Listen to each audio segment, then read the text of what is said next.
você! Seja bem-vindo à nossa 7ª aula de Sociologia Jurídica e Judiciária, aqui nos estúdios da Estácio, no Rio de Janeiro, com essa que vos fala, a professora Raquel. A nossa aula de hoje é muito interessante e vai abordar temas contemporâneos, temas que estão na ordem do dia nas discussões sociológicas e jurídicas da globalização mundial.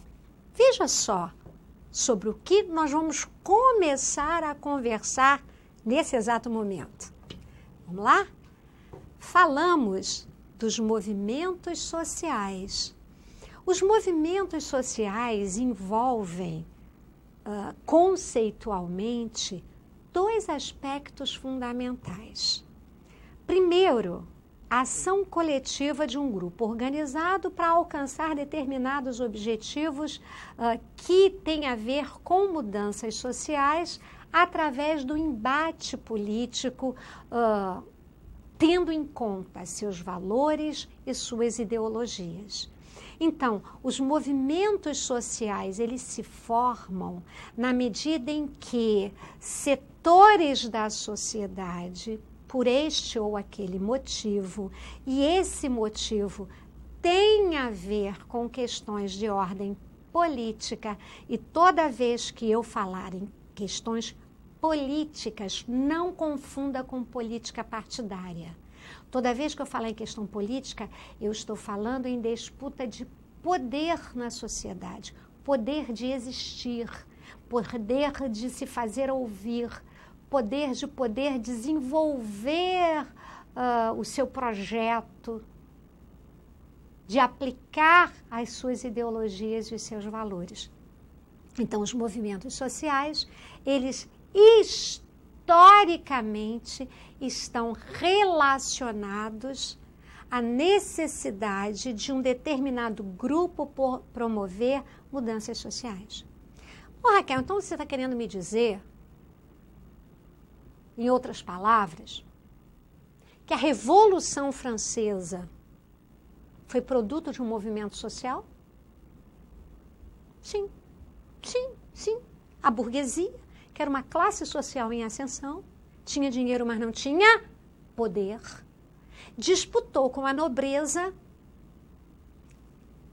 esse espaço de dominação do poder. Sensibilizou as classes populares e foi a luta. Um embate das forças, a burguesia, na Revolução Francesa, derrota a nobreza e toma o poder. E lá está desde então. E foi através de movimentos sociais, com certeza. Os movimentos sociais, eles sempre aspiram por mudança social. Foi assim na Revolução Russa. Foi assim na proclamação da República do Haiti. A primeira república negra, né? Foram os escravos que tomaram o poder, acabaram com a escravidão e proclamaram uma república negra, e exatamente por essa ousadia estou pagando até hoje. Não por acaso o Haiti está como está. Bom, mas enfim, esse é outro papo. Vamos seguir falando sobre os movimentos sociais, os seus objetivos. Vamos ler aí o slide. Os movimentos sociais, eles buscam objetivar a mudança, a transição ou mesmo a revolução de uma realidade hostil a certo grupo ou classe social. Vejam como esse conceito se enquadra como uma luva na Revolução Francesa. Por que eu uso o exemplo da Revolução Francesa? Porque, via de regra, a mídia estigmatiza os movimentos sociais. E a gente torce o narizinho para o movimento social, coisa nojenta. O balbúrdia. Não é isso. Movimento social é um processo natural na sociedade. Quando nessa sociedade setores estão alijados da participação do processo político, setores estão discriminados, marginalizados. E aí a tendência desses setores, na medida em que tenham a consciência, tem isso também, né? Tenham a consciência dessa marginalização, a tendência deles é se organizar e a luta. E o que eu estou falando então? Eu estou falando das mulheres. O movimento feminista é um movimento social. Eu estou falando dos LGBTs, etc. e tal, né? Pelos direitos sexuais. Eu estou falando dos negros nos Estados Unidos na luta pelas liberdades públicas, pelos direitos civis, pelos direitos de cidadania. Nos anos 50, 60. Eu estou falando da luta dos Dalits na Índia para acabar com aquela política de castas. Né? Se você viu a novela, né? Arebaba, você sabe do que eu estou falando. Tudo isso, movimento social. E o movimento social, ele vai na contra-onda, né, de uma realidade hostil, de uma realidade que é injusta, que fere. Poxa, Raquel, então daqui a pouco vai ter por aí um monte de movimento social de refugiado? Com certeza. Nós vemos na Europa, no Oriente Médio, na África, né, um processo terrível de perseguição e de guerra que está expulsando de suas terras milhões de pessoas, né, que não sabem para onde ir e que quando conseguem chegar em outros países são hostilizados, e essa situação hostil fatalmente levará ao movimento de defesa, de proteção e, aí sim, como desdobramento, um impacto direto na produção do direito. Porque nós já vimos que os fatores políticos são fatores de transformação da ordem jurídica.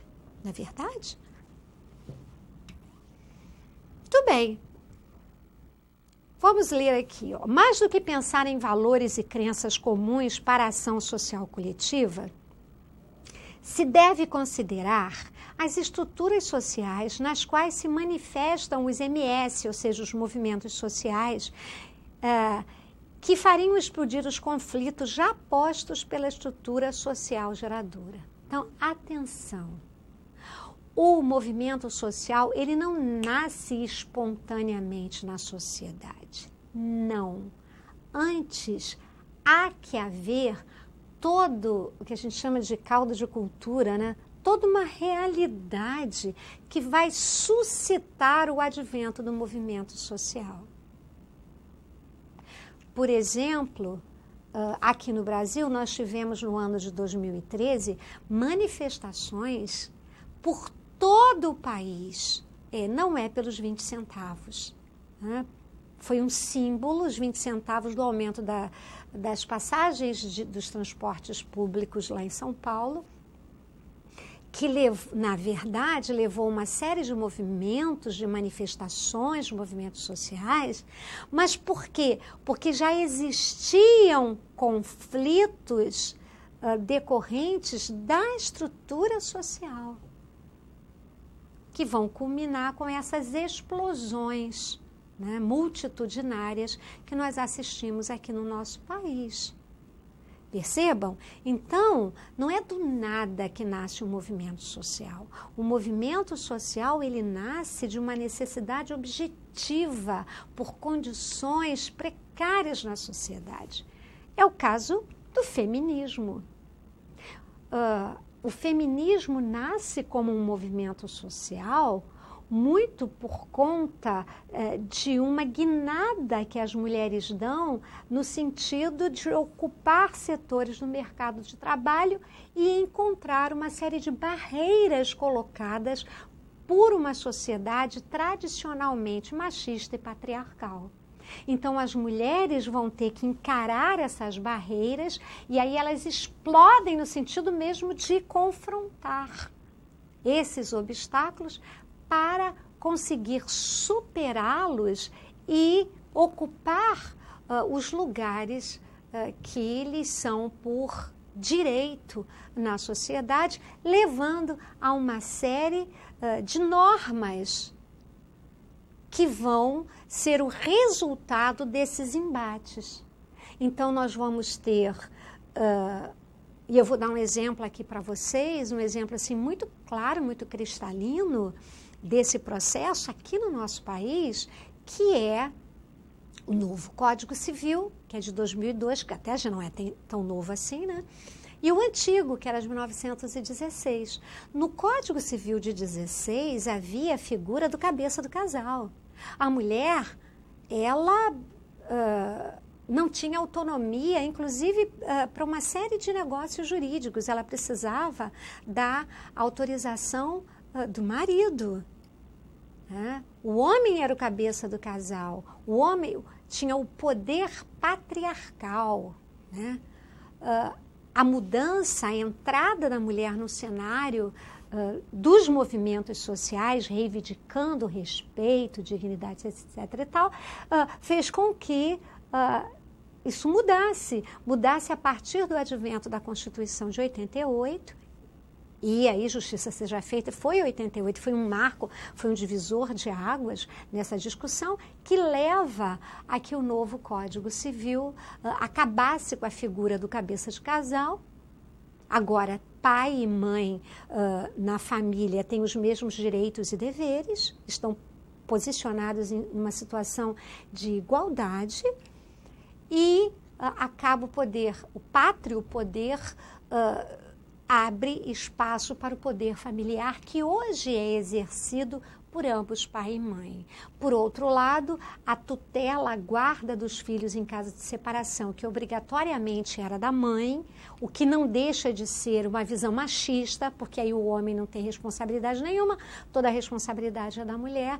Agora, a responsabilidade pela tutela desses filhos, por sua educação, fica por conta dos dois, né? Em igual medida, tanto o pai quanto a mãe. Isso aí, objetivamente, é um resultado da influência do movimento feminista, com certeza.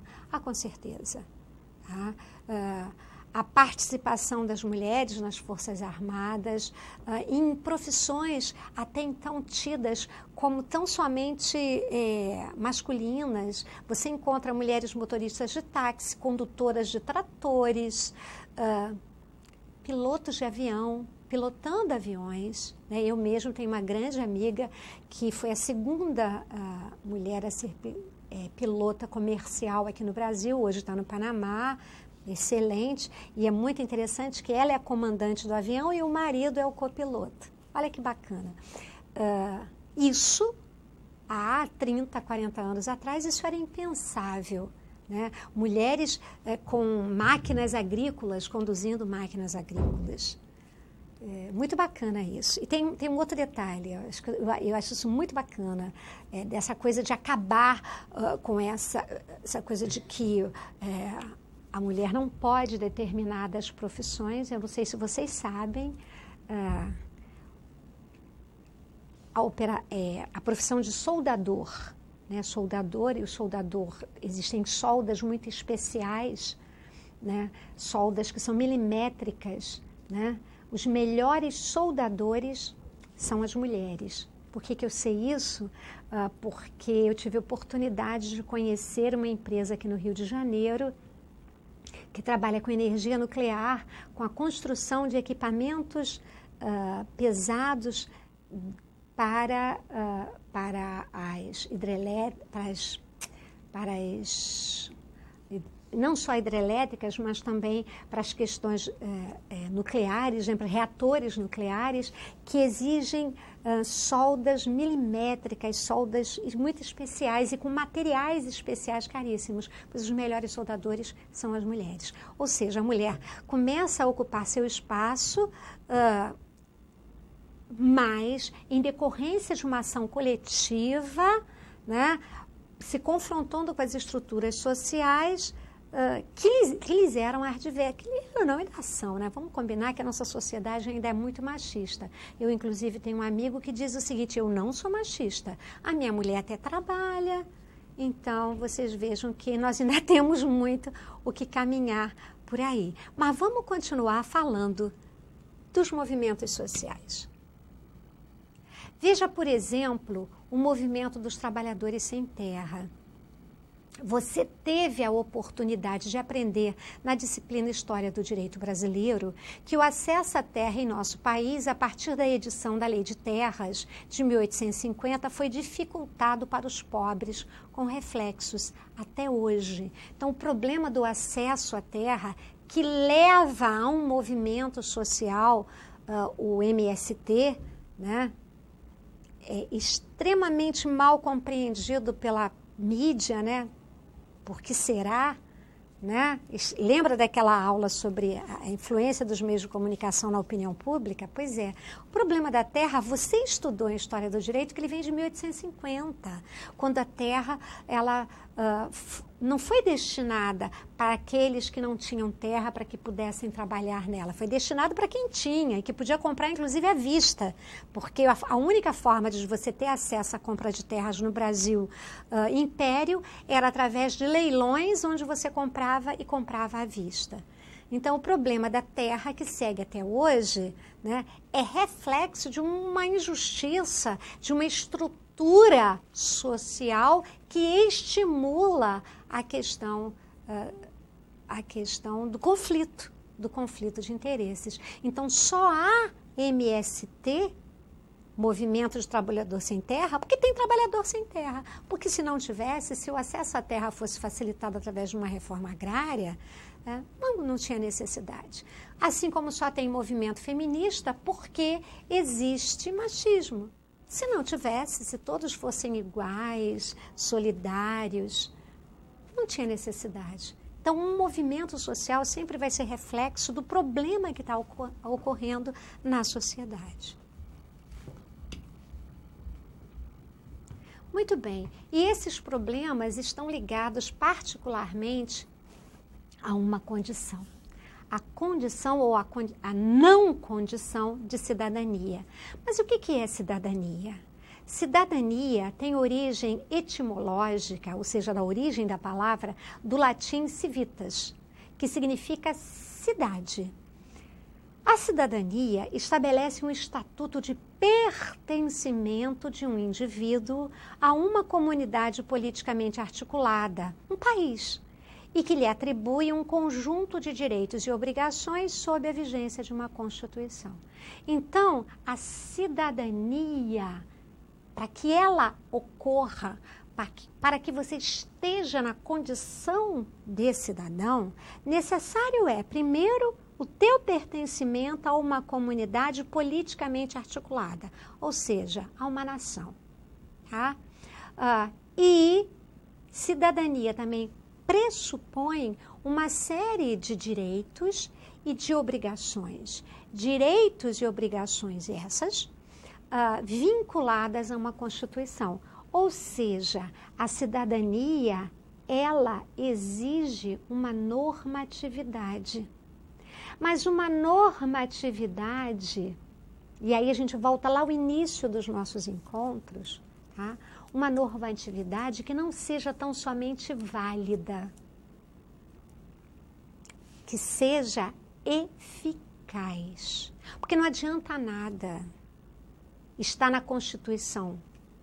Todos são iguais perante a lei, quando você, como eu, sabemos que todos são iguais perante a lei, mas que tem alguns que são mais iguais do que outros. É ou não é verdade? Então, o que eu estou querendo colocar para vocês, meus queridos, é que a cidadania, a sua plenitude, ela tem que se manifestar nas ações sociais. No espaço que cada um de nós, cidadãos, possuímos para o desempenho do nosso agir social, tanto em relação aos nossos direitos, quanto em relação às nossas obrigações. Então, Então, não se pode falar em cidadania se não respeitam o teu gênero, se não respeitam a tua opção política, se não respeitam a tua condição sexual, a tua sexualidade, se não respeitam a tua cor, a tua epiderme, a tua condição social. Sem que haja isso, não adianta nada você, de 2 em 2 anos, ir lá colocar um voto na urna. Porque isso não vai significar ser cidadão. Não é mesmo? Vamos avançar? Vamos avançar. Caramba, Raquel, é verdade. Nesse sentido, e aí coladinho com a cidadania, está a questão da etnodiversidade. Particularmente num país como o nosso. O termo etnodiversidade foi inicialmente utilizado pelo Partido Verde alemão em 1994. O que é a etnodiversidade? É a presença de diversas etnias e raças, e aí depois eu vou explicar porque eu botei a raças entre aspas, no mesmo país ou no mesmo território. Etnodiversidade é a analogia com o termo biodiversidade. Então, é a presença de várias etnias, de várias raças no mesmo território ou região. Por que raças entre aspas? Porque oficialmente, né, os cientistas já se posicionaram pela inexistência de raças. Essa concepção que se tinha de raças, ela caiu por terra depois da decodificação do genoma humano. Na verdade, existe uma raça, a raça humana. As diversas variações são, na verdade, adequações fenótipas, né, dessa raça para se adequar às condições do meio ambiente.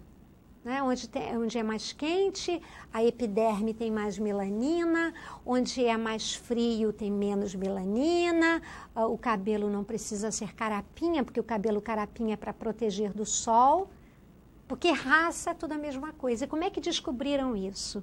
Fazendo a leitura do genótipo, né, de diversas pessoas de raças distintas. Então, pegaram um caucasiano, um louro de olho azul, lá da, sei lá, da Finlândia, pegaram um indígena dos Estados Unidos, pegaram um negro da Etiópia e foram fazer o rastreamento dos seus fatores hereditários, dos seus genes, do seu DNA, e descobriram que, olha que coisa interessante, tem muito africano que é mais ariano que muito alemão.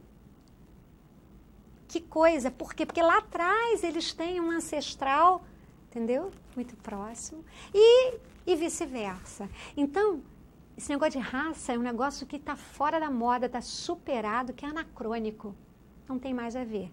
Agora, objetivamente, existe uma etnodiversidade. Existem etnias, existem culturas distintas convivendo em um mesmo território, em um mesmo espaço, e há que haver um respeito pela etnodiversidade, através de políticas de redistribuição e políticas de reconhecimento. Tá? Isso é muito importante a gente trabalhar isso. Seguindo. Bom, isso nos leva a uma outra situação. Falamos sobre a questão da inexistência de raças. Não podemos deixar de tocar nas questões de gênero, porque, inegavelmente, o conceito institucionalizado de gênero, homem e mulher, contribuiu para a justificação das desigualdades sociais entre homens e mulheres, que nada tem a ver com o biológico. Né? O que foi que se estigmatizou?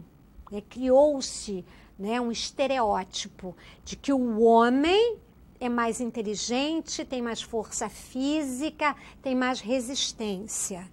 E a mulher é mais sensível, é mais limitada intelectualmente, tem pouca resistência física. quando, na verdade, objetivamente, isso não quer dizer nada.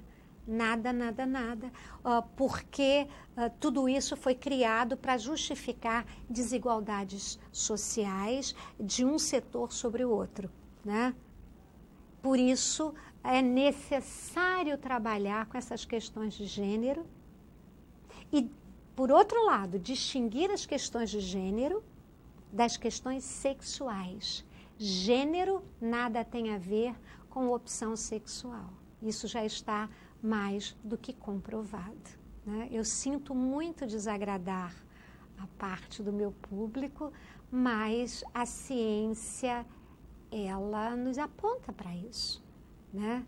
Ou nós tomamos uma postura proativa de encarar a realidade e de trabalhar normativamente com essa realidade, ou a gente tem uma postura de avestruz, né? Enfia a cara na areia e faz de conta que nada aconteceu, que nada mudou, né?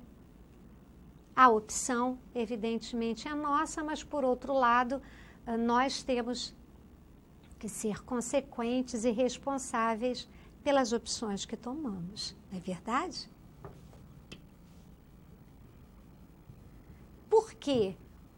Porque essas questões de gênero vão desaguar fatalmente nos novos arranjos familiares. Eu sinto muito, mas a realidade está gritando no nosso ouvido. Da mesma forma que a realidade gritava nos ouvidos dos nossos pais e dos nossos avós, nos anos 60, nos anos 70, em que nossos pais e nossos avós diziam que o casamento é eterno, até que a morte os separe, e a realidade mostrava que as pessoas precisavam ser felizes, e se elas estavam infelizes, era melhor que elas se separassem. E até que em 1977 veio a lei do divórcio, e não acabou com a família brasileira, muito pelo contrário, né? A família continuou muito bem, obrigado. Também hoje, esses novos arranjos familiares, eles não podem mais estar balizados pelas concepções antigas, antiquadas. Os novos arranjos familiares são uma realidade. E atenção, meus queridos, eu sinto decepcioná-lo, mas a família, pai, mãe, filho, filha, essa feição é uma feição da idade moderna, muito recente, porque não era assim antigamente. Não era mesmo. Esse modelo familiar não é o original da origem da família. Não é. As primeiras concepções de família eram famílias nucleares, onde não constavam só pai, mãe e os filhos, mas também tinham os cunhados, os tios, os avós, faziam parte daquela família, daquele clã, daquele núcleo familiar. A família moderna do capitalismo é que é assim, e que agora passa por uma nova transformação. Tá? Nada é estanque, a não ser a nossa ignorância. A busca por novas formas de relações também pode ser considerado um tabu, mas é fato a existência de novas estruturas familiares, o que confirma a transformação da concepção em relação à instituição familiar e às relações conjugais. Outra coisa é se nós consideramos que para nós isso tá legal. Por exemplo, a união estável homoafetiva. A união estável homoafetiva ou o casamento homoafetivo é interessante, bom, para quem é homossexual.